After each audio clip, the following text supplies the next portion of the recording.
crazy flying stuff that actually works. Okay, not that one. That's unlikely to work. Under a minute to go, semi-final number 1. That was a beautiful jumping switch kick. I was just talking on the Joe Rogan podcast the other day about that kick with Joe. I know so many people want to have some fancy techniques to bust out in the gym, to play around with on pads, and potentially to even use in a fight to finish somebody. It's unlikely, and we have to remember that basics win fights most of the time. But still, I want to give you guys a couple little cool moves today that are more intricate than something like a scissor kick. Something that's going to challenge you a little bit more and might get you excited. The first thing that I want to show you is coming from the scissor front kick, where you actually touch and into the head round kick.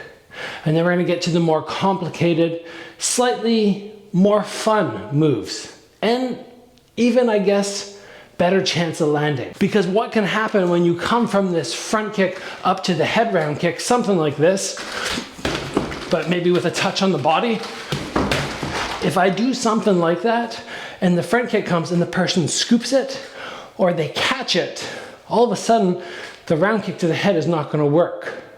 So we want a couple techniques that are going to take away that instability of the first attack that we have.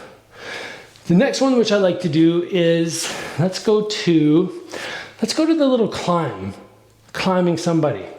So if you have a situation where somebody has their knee bent, they're down here, they're not big into checking, they kind of take that Dutch guard, this is a perfect limb to climb up on. How do we go about doing that? Well, we don't want to just walk forward and step up like this, because their leg is narrow and our foot is equally narrow. There's a good chance I'm going to try and touch here and my foot's going to slip off. We turn the toes outwards, opposite of a round kick.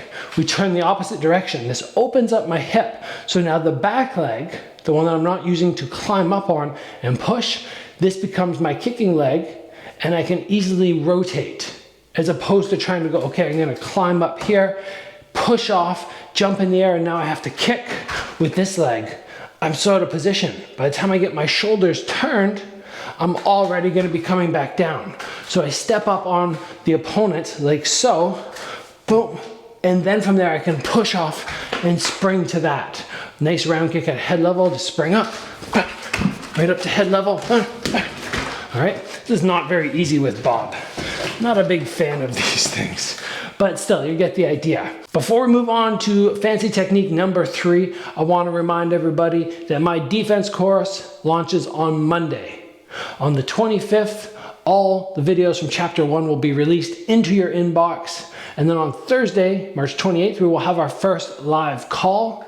If you are not registered by Sunday night, you will not be able to get entered to be a part of this course. There's a link in the description. I really think everybody should take a moment, look over vargacombat.com, see what I'm offering, see what the whole course is going to offer.